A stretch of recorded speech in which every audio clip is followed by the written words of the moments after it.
Tout au long de l'histoire, Marie a été vénérée et aimée par des millions de personnes à travers le monde. Mais que savons-nous réellement d'elle au-delà de son rôle de mère de Jésus-Christ? Le récit chrétien la présente comme une femme d'une foi, d'une humilité et d'une obéissance exceptionnelle, choisie par Dieu pour une mission unique et divine. Cependant, de nombreux aspects de sa vie et de son héritage restent moins connus, mais tout aussi fascinants. Nous tenons à préciser que cette vidéo n'a aucun parti pris idéologique ni aucune affiliation religieuse. Notre objectif est de partager des informations sur des faits historiques et théologiques liés à la Vierge Marie, sans intention de provoquer un désaccord ou de contrevenir à une quelconque croyance. C'est un espace de respect et de compréhension où chacun est le bienvenu, quelle que soit sa foi ou son absence de foi. C'est pourquoi nous vous demandons de liker, de vous abonner à la chaîne et passons directement au contenu. De ses apparitions miraculeuses à son rôle dans l'histoire du salut, Marie est une figure centrale du christianisme. Son nom, d'origine hébraïque, dérive de Myriam et a une signification profonde. En hébreu, Marie est liée au mot mère, qui suggère un lien avec l'océan, symbole de grandeur, d'immensité et de purification. Cette association évoque des idées de renouveau et de spiritualité, reflétant l'importance de Marie dans la tradition chrétienne. Marie est vénérée comme la mère de Jésus, le Fils de Dieu, et son rôle dans l'histoire du salut est indéniable. Elle est exaltée pour sa pureté et sa grâce, et est souvent appelée la Vierge Marie, symbole de vertu et de dévotion. Sa conception virginale et son rôle de mère de Jésus ont fait d'elle une figure divine de maternité spirituelle. La vie de Marie est marquée par des moments extraordinaires, qui reflètent à la fois l'intervention divine et le contexte historique et culturel de son temps. L'un des événements les plus significatifs de la vie de Marie est l'annonce de la conception de Jésus par l'ange Gabriel, comme le rapporte l'évangile de Luc. Cet épisode, connu sous le nom de l'Annonciation, se produit lorsque Marie, une jeune vierge de Nazareth, reçoit la visite de Gabriel qui lui apporte un message surprenant et divin. Le récit de Luc décrit Gabriel apparaissant à Marie et la saluant « Je te salue, pleine de grâce, le Seigneur est avec toi » Luc 1, 28. Marie, perplexe et confuse, entend le message de l'ange selon lequel elle concevra un fils, qui sera appelé Jésus, le Fils du Très-Haut. Gabriel explique que le Saint-Esprit viendrait sur elle et que la puissance du Très-Haut la couvrirait de son ombre, ce qui entraînerait la conception de Jésus, qui serait saint et appelé le Fils de Dieu. La réponse de Marie à cette révélation est marquée par l'humilité et l'obéissance. « Voici la servante du Seigneur, qu'il me soit fait selon ta parole. » Latthieu 1, 38. Cet acte de foi et de soumission de Marie est fondamental dans la théologie chrétienne, car il représente sa confiance totale et sa coopération avec le plan divin. L'Annonciation marque le début de l'accomplissement de la promesse messianique et de l'intervention directe de Dieu dans l'histoire humaine, par l'incarnation de son Fils. Marie est considérée comme la nouvelle Ève, dont l'obéissance contraste avec la désobéissance de la première Ève, apportant un nouvel espoir et une nouvelle rédemption à l'humanité. Concernant l'âge de Marie au moment de son mariage et de l'Annonciation, le contexte historique et culturel de la Palestine du 1er siècle suggère qu'elle était très jeune, peut-être entre 13 et 15 ans. C'était courant dans la société juive de l'époque, où les jeunes filles étaient souvent promises en mariage peu après avoir atteint la puberté. Bien que l'âge de Marie puisse paraître surprenant selon les normes d'aujourd'hui, il s'agissait d'une coutume enracinée dans la culture de l'époque. Dans la culture de son époque, la jeunesse de Marie était une caractéristique courante et acceptable, reflétant une pratique enracinée. Le jeune âge de Marie a également une signification théologique importante. Sa pureté, symbolisée par la virginité et la jeunesse, est souvent mise en valeur dans les récits évangéliques et les enseignements de l'Église. De plus, sa jeunesse souligne la profondeur de sa foi et de son courage, car accepter un rôle aussi crucial dans le plan divin, conscient des risques et des éventuels malentendus, exigerait une maturité spirituelle qui transcende son âge physique. Le contexte culturel de son époque offre également une compréhension plus large du rôle des femmes dans la société juive. Malgré les limitations imposées aux femmes, L'histoire de Marie révèle comment Dieu choisit et exalte les humbles et les marginalisés pour accomplir ses desseins. Marie, une jeune fille d'un petit village, devient la mère de Dieu, un titre qui la place dans une position unique et élevée dans la tradition chrétienne. Un autre moment de grande importance dans la vie de Marie se produit lors de la crucifixion de son fils. L'évangile de Jean décrit la scène avec simplicité et profondeur. Près de la croix de Jésus se tenaient sa mère et la sœur de sa mère, Marie, femme de Clopas, et Marie-Madeleine, Jean 19, 25. Ce verset souligne non seulement la présence de Marie, mais aussi la solidarité entre les femmes qui ont soutenu Jésus jusqu'au bout. L'image de Marie au pied de la croix est un puissant symbole de fidélité et d'amour maternel, donnant une profonde charge émotionnelle au récit de la passion du Christ. Votre présence témoigne de la souffrance et de la mort de votre enfant, participant à sa douleur et à sa souffrance de manière intime et personnelle. De nombreux théologiens interprètent cette participation comme une continuation de son fiat, de son oui donné à l'Annonciation. Tout comme elle a accepté son rôle de mère de Dieu avec foi et obéissance, elle accepte désormais l'agonie de voir son fils sacrifié, démontrant une foi qui reste inébranlable même dans les circonstances les plus sombres. De plus, la présence de Marie au pied de la croix est souvent considérée comme un symbole de l'Église. Dans Jean 19, 26-27, voyant sa mère et le disciple bien-aimé, Jésus dit à Marie, « Femme, voici ton fils », et aux disciples, « Voici ta mère ». Cet acte d'abandon est interprété comme un moment de grande importance théologique, dans lequel Marie est donnée à l'humanité comme mère spirituelle. Ce concept est l'un des piliers de la doctrine mariale, qui voit Marie non seulement comme la mère de Jésus, mais aussi comme la mère de tous les chrétiens, un rôle qu'elle continue de jouer par son intercession et ses soins maternels. La crucifixion, étant le point culminant du mystère du salut, a la présence de Marie comme renforcement de la dimension humaine et divine de cet événement. Elle n'est pas seulement témoin de la rédemption de l'humanité, elle y participe également d'une manière unique. Sa présence au pied de la croix est un témoignage silencieux de l'acceptation de la souffrance rédemptrice du Christ. L'image de Marie souffrant aux côtés de Jésus fait référence à la prophétie de Siméon, qui avait dit qu'une épée lui transpercerait l'âme, Luc 2, 35, indiquant la souffrance qu'elle endurerait dans le cadre de son rôle dans le plan divin. Cette souffrance partagée entre mère et fils offre un modèle de foi et de résilience pour les chrétiens.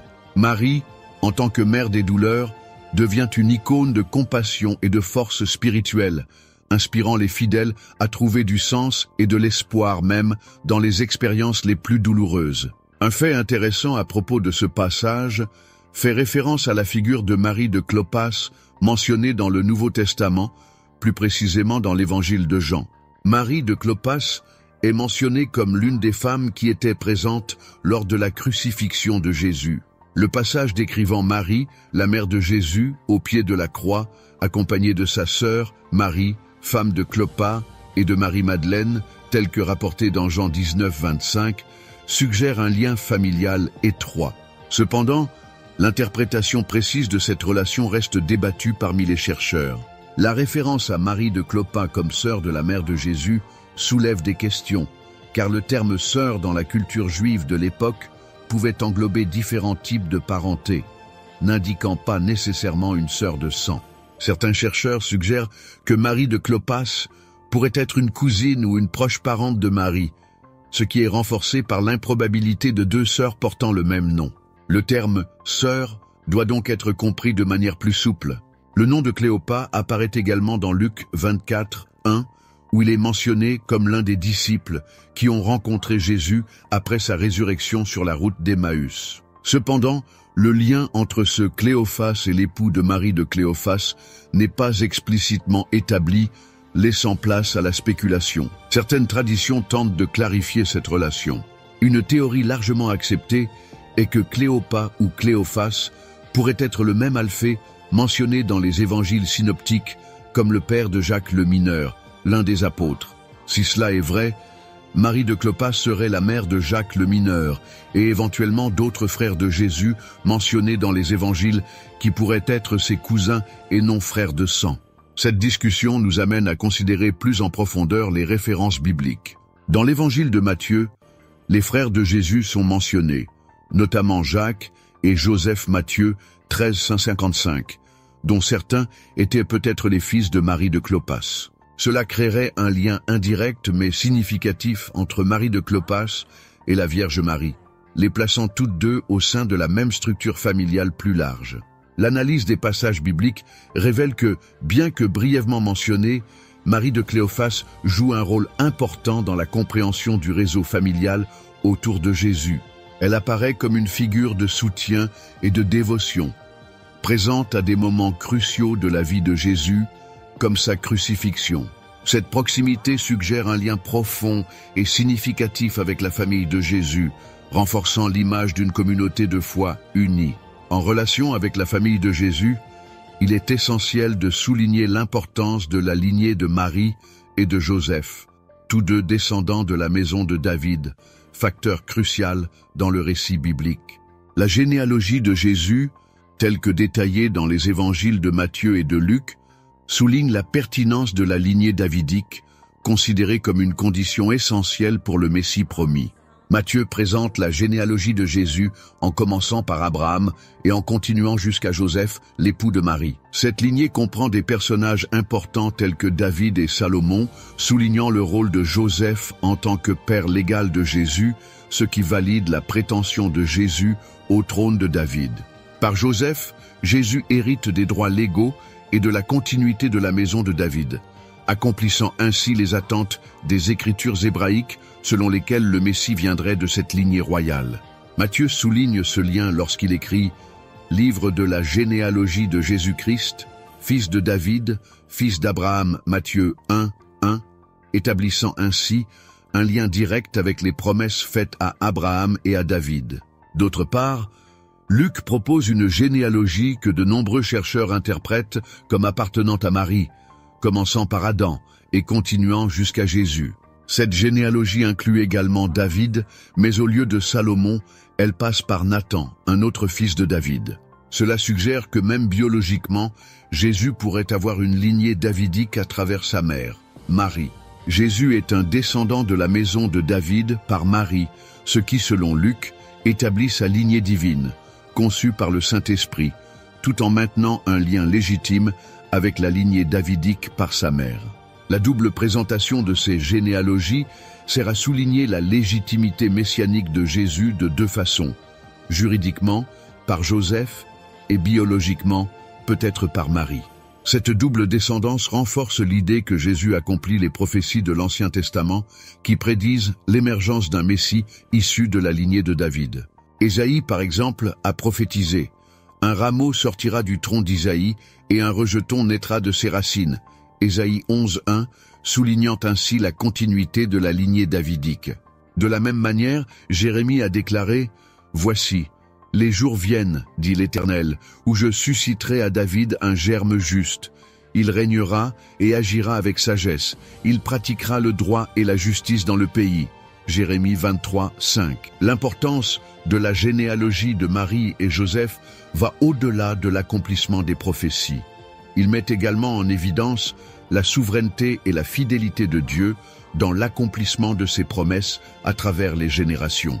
Le fait qu'ils soient tous deux descendants de David n'est pas une simple coïncidence historique, mais plutôt une partie d'un plan divin visant à établir Jésus comme le Messie légitime. Ce lien royal valide non seulement l'identité messianique de Jésus, mais réaffirme également la continuité de l'alliance de Dieu avec Israël et l'humanité. Dans l'Église catholique, la vénération de Marie se manifeste dans diverses pratiques et traditions. Les prières qui lui sont dédiées, comme le « Je vous salue Marie » et le rosaire, sont au cœur de la vie des fidèles. Le rosaire, en particulier, est une méditation sur les mystères de la vie du Christ, reflétée à travers les yeux de Marie. La répétition des prières, accompagnée de méditation, permet aux fidèles d'entrer dans un état de contemplation profonde, recherchant l'intercession de Marie pour leurs besoins et leurs intentions. Dans la tradition orthodoxe, la vénération de Marie est également intense, même si elle se manifeste de manière légèrement différente. Les hymnes et les chants, tels que l'action Estin et l'Acatiste, célèbrent la Mère de Dieu avec poésie et beauté liturgique, élevant le cœur des fidèles. Les icônes de Marie, connues sous le nom de Théotokos, porteuse de Dieu, sont vénérées et fréquemment trouvées dans les foyers orthodoxes, servant de rappel visuel de la présence maternelle et de l'intercession de Marie. Les pratiques de dévotion à Marie ne se limitent pas seulement aux prières et aux chants. Les actes de vénération comprennent des pèlerinages aux sanctuaires mariaux, tels que Fatima, Lourdes et Guadalupe, où des apparitions de Marie sont rapportées. Ces sites attirent chaque année des millions de pèlerins en quête de guérison, de réconfort et d'inspiration spirituelle.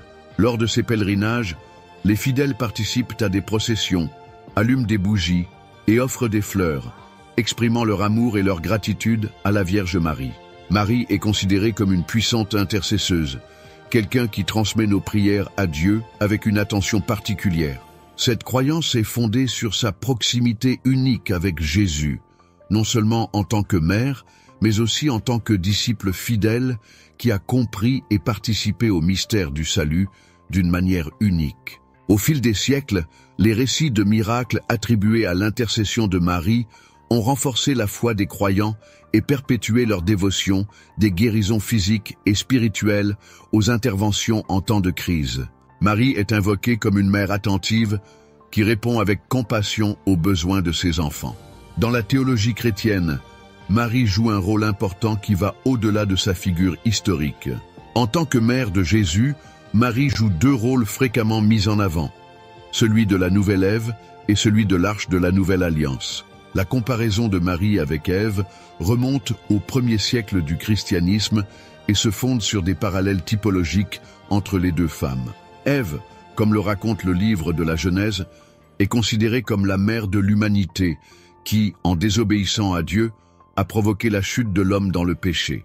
En revanche, Marie est considérée comme la nouvelle Ève, jouant un rôle crucial dans la rédemption de l'humanité par son obéissance et sa coopération au plan de salut de Dieu. Tout comme Ève est la mère de l'humanité déchue, Marie est la mère de l'humanité rachetée par son Fils, Jésus-Christ. Sa réponse de foi et de soumission à l'annonce de l'ange Gabriel est considérée comme un renversement du péché d'Ève, rétablissant la confiance et la communion entre Dieu et l'humanité.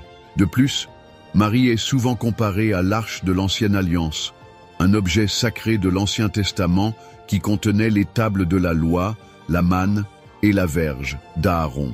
De même que l'arche était considérée comme le lieu de la présence de Dieu parmi le peuple d'Israël, Marie est considérée comme le récipient qui portait dans son sein le Dieu incarné lui-même. Ces comparaisons typologiques soulignent le rôle central de Marie dans l'histoire du salut et son importance comme modèle de foi et d'obéissance pour les chrétiens.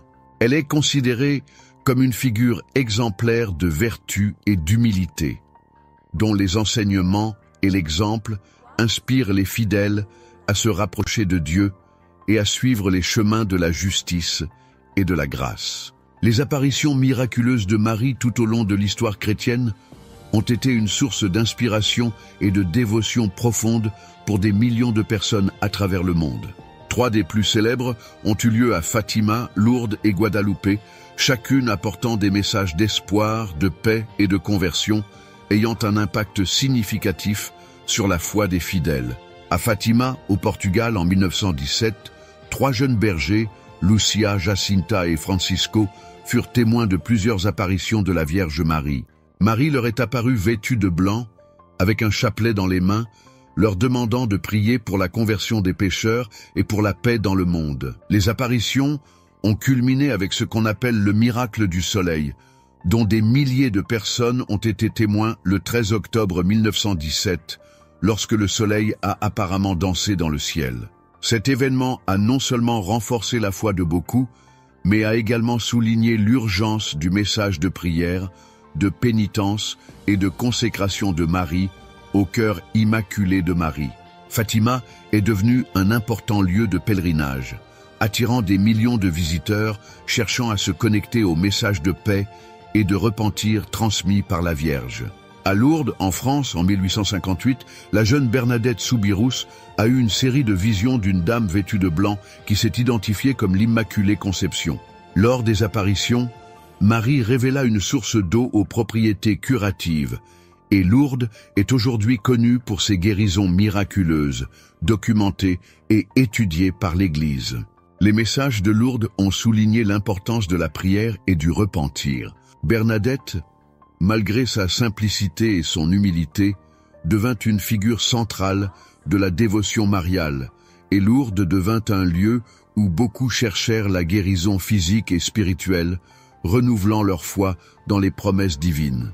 L'apparition de Notre-Dame de Guadalupe au Mexique, en 1531 à l'indigène Juan Diego, est peut-être l'une des plus emblématiques et des plus significatives culturellement. Marie est apparue à Juan Diego sur la colline de Tepeyac, lui demandant de transmettre un message à l'évêque afin qu'une église puisse y être construite. Marie demanda qu'une église soit construite en son honneur et, comme preuve de son apparition, elle fit fleurir des roses en hiver, en plus de laisser son image miraculeusement imprimée sur le manteau de Juan Diego. Ce manteau, ou tilma, est toujours conservé et exposé dans la basilique de Guadalupe, devenu l'un des plus grands lieux de pèlerinage au monde. L'image de Notre-Dame de Guadalupe est devenue non seulement un symbole de foi, mais aussi une icône d'identité culturelle pour les peuples des Amériques.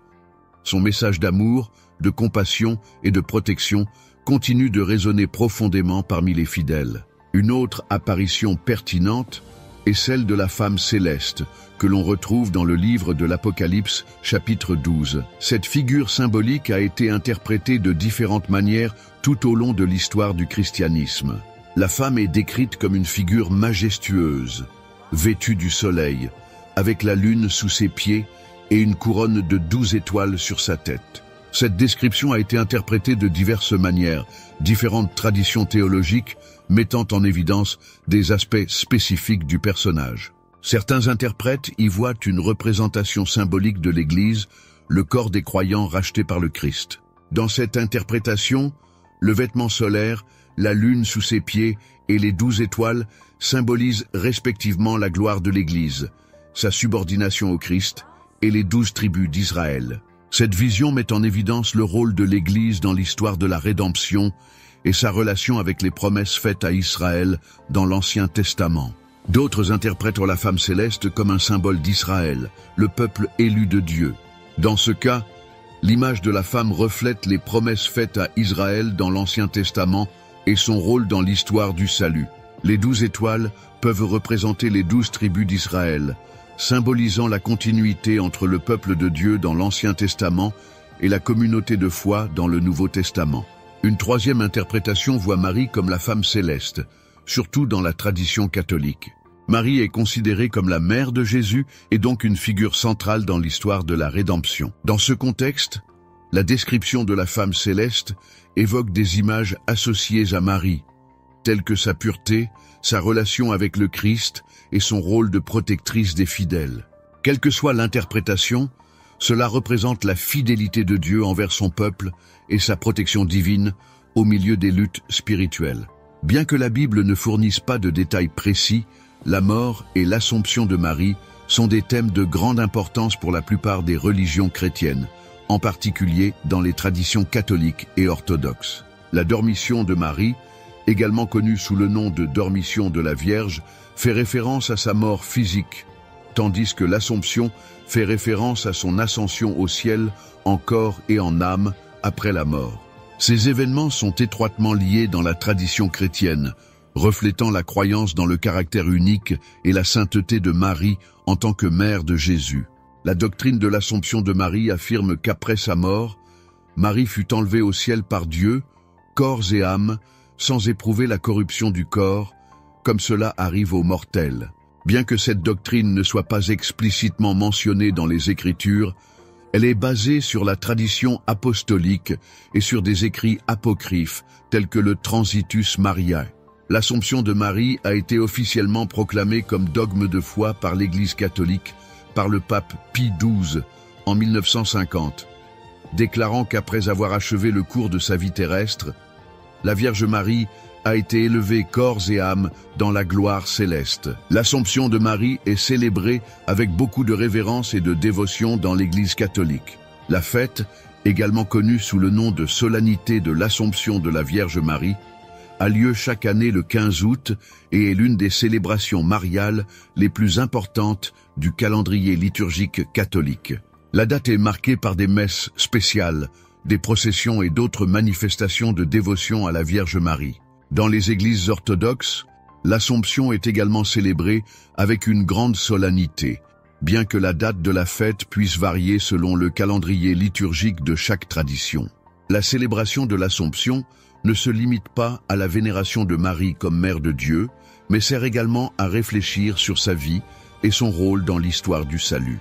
L'Assomption est considérée comme un signe de sa sainteté et de son union intime avec le Christ, étant considérée comme la première parmi les saints.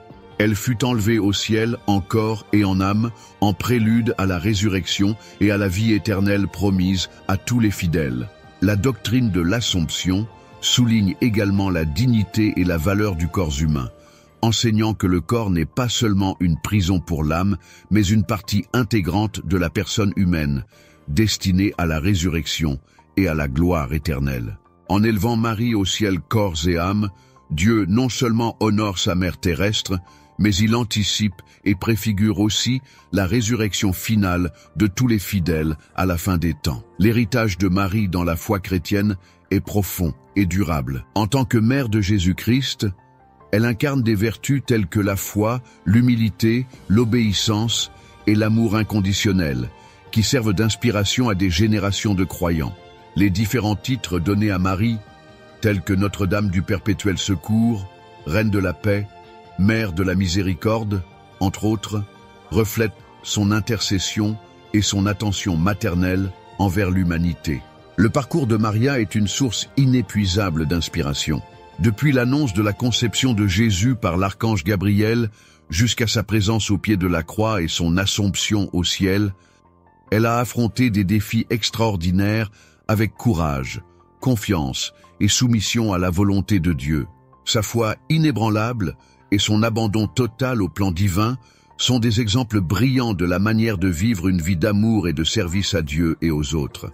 Marie nous rappelle l'importance de faire confiance à la providence divine, même dans les circonstances les plus difficiles, et de rechercher la réconciliation et la paix dans toutes nos relations. Puissions-nous suivre l'exemple de Marie en ouvrant nos cœurs pour recevoir le divin et en vivant avec compassion et amour dans tous les domaines de notre vie. Si vous avez été inspiré par ce message et que vous désirez vous réconcilier avec notre Sauveur, Jésus-Christ, je vous invite à réfléchir sincèrement dans votre cœur et à prendre la décision de l'accepter comme votre seul et suffisant Seigneur et Sauveur. Que cela soit le début d'un nouveau voyage de foi et d'espoir dans votre vie.